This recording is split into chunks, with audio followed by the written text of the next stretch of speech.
হরে কৃষ্ণ। আপনাদের সবাইকে আমাদের এই চ্যানেলে সুস্বাগতম। আজকের অনুষ্ঠানে আমরা আলোচনা করব আসন্ন আমলকি একাদশী সম্পর্কে। ফাল্গুন মাসের শুক্লপক্ষের একাদশী আমলকি একাদশী নামে পরিচিত। প্রথমেই আমরা জেনে নেব এই একাদশী আমরা কবে পালন করব। আমলকি একাদশীর মতো আমরা পালন করব 10ই মার্চ অর্থাৎ সোমবার। আলোচনা করব এই আমলকি একাদশীর বর্তমানত্ব সম্পর্কে। একবার মহারাজ যুধিষ্ঠি পরম পুরুষোত্তম ভগবান শ্রীকৃষ্ণকে বললেন, হে পরম পুরুষোত্তম ভগবান মধুসূদন শ্রীকৃষ্ণ, মহা ফলদাতা বিজয়া একাদশীর কথা তো আপনার কাছে শুনলাম। এখন ফাল্গুন মাসে শুক্লপক্ষের নাম আমলকি। বিষ্ণুলোক প্রদানকারী রূপে এই একাদশী বিশেষভাবে মহিমান্বিত। একাদশীর দিন আমলকির বৃক্ষের তলে রাত্রি জাগরণ করলে সহস্র গাভী ফল লাভ হয়। হে পাণ্ডুনন্দন, পূর্বে ব্রহ্মার রাত্রিতে দৈনন্দিন পলয় উপস্থিত হলে স্থাবর জঙ্গম সহ দেবতা, অসুর ও রাক্ষস সব কিছুই বিনাশ হয়। তখন ভগবান সেই কারণ সমুদ্রে অবস্থান করেন। তার মুখপদ্ম থেকে চন্দ্রবর্ণের এক বিন্দু জলভূমিতে পড়ে। সেই জলবিন্দু থেকে একটি বিশাল আমলকি বৃক্ষ উৎপন্ন হয়। এই বৃক্ষের স্মরণমাত্র গোদানের ফল দর্শনে তাহার দ্বিগুণ এবং ফল ভক্ষণে 3 গুণ ফল লাভ হয়। এই বৃক্ষে ব্রহ্মা, বিষ্ণু আর মহেশ্বর সর্বদা অবস্থান করেন। এর প্রতিটি শাখা প্রশাখা ও পাতায় ঋষি, দেবতা ও প্রজাপতিগণ বাস করেন।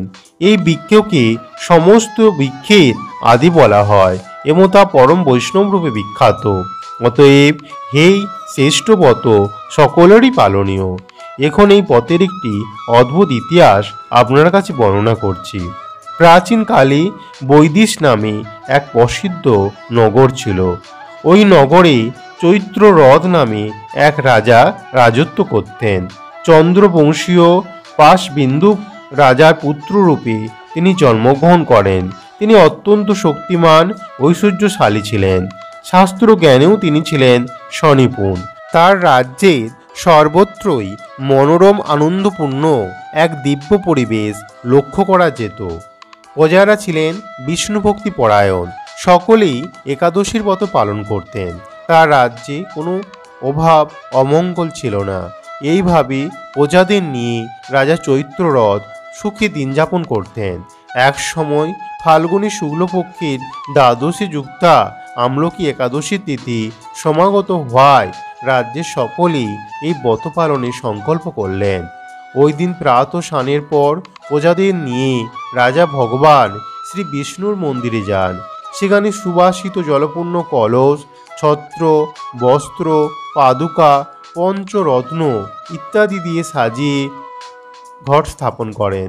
তারপর ধূপ দিয়ে যত্ন সহকারে মুনি ঋষিদের দ্বারা শ্রী পরশুরাম মূর্তি সমন্বিত আমলকি পুজো করেন। হে পরশুরাম, হে রেণুকার সুখবর্ধক, হে ধাত্রী, হে পাপ বিনাশিনী আমলকি, তোমাকে প্রণাম। আমার অর্ঘ্যজল গ্রহণ করো।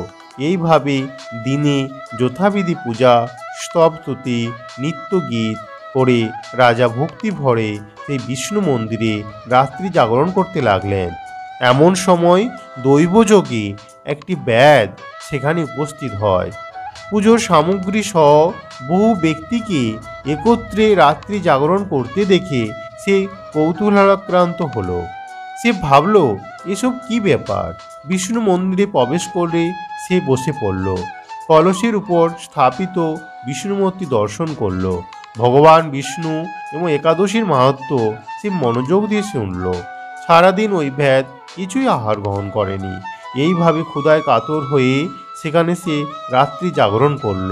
পরদিন প্রজাসহ রাজা নগরের দিকে যাত্রা করলেন। সেই ব্যাধ তার গিয়ে ফিরে গেল।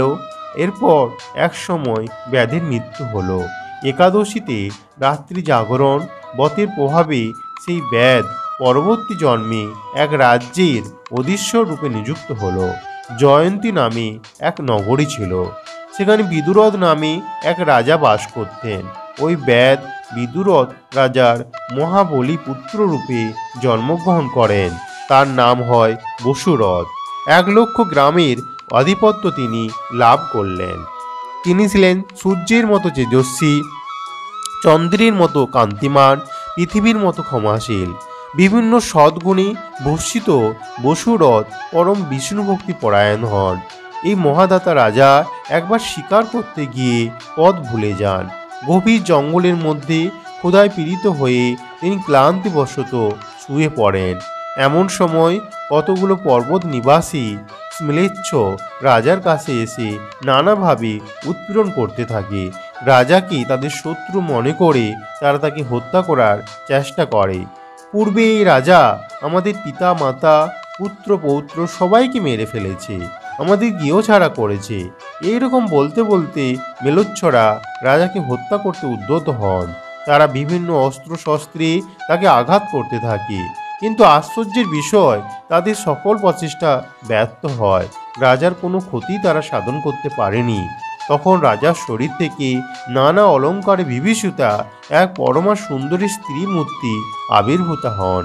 মহাশক্তি ধারিণী ওই নারী অল্প সময়ের মধ্যে সকল পাপী ম্লেচ্ছকে নিধন করল। রাজার নিদ্রাভঙ্গ হল। এই ভয়ানক হত্যাকাণ্ড দেখে রাজা অত্যন্ত বিস্মিত হলেন। তিনি বলতে লাগলেন, আহা, আমার শত্রুদের হত্যা করে আমার প্রাণ রক্ষা করল এমন কৃপালু কে আছে? আমি তার প্রতি আমার কৃতজ্ঞতা প্রকাশ করছি। এমন সময়ে দৈববাণী হলো, ভগবান কেশব ব্যতীত শরণাগতকে রক্ষা করবার আর কেই বা আছে? তিনি শরণাগত পালক। দৈববাণী শুনে তিনি ভক্তিযুক্ত চিত্তে গৃহে ফিরে গেলেন। তারপর প্রজাসহ মহাসুখে ইন্দ্রের মতো নিষ্কণ্ঠ রাজ্য ভোগ করতে লাগলেন। বশিষ্ঠ বললেন, হে রাজন, যে মানুষ এই পরম উত্তম আমলকি একাদশীর ব্রত পালন করেন তিনি নিঃসন্দেহে বিষ্ণুলোক প্রাপ্ত হন। হরে কৃষ্ণ। পবিত্র তীর্থস্থান, সমস্ত তীর্থস্থানের ফল পাওয়া যায়। সারা বছরের পুজোর ফল কেবল এই ব্রত পালনে লাভ হয়। এই দিনে একবার মাত্র ভগবানের নাম জপে 1000 বার জপের ফল অর্জিত হয়। এই তিথিতে দান, বৈষ্ণব ভোজন, হোম, উপবাসে 1000 গুণ বেশি ফল লাভ হয়ে থাকে। একাদশী করলে পারণ তার পরের দিন নির্দিষ্ট সময়ের মধ্যেই করতে হয়।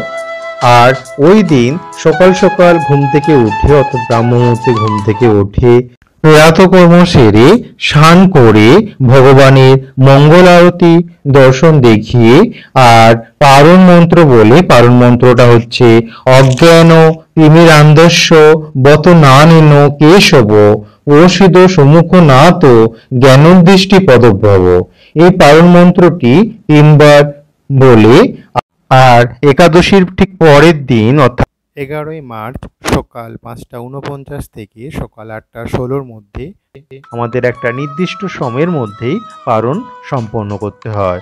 আমরা যে পঞ্চশস্য বর্জন করেছিলাম তা ভগবানকে নিবেদন করে আর পঞ্চশস্যের কোনো একটা খাদ্য গ্রহণ করে আমরা একাদশীর ব্রত সম্পূর্ণ করব।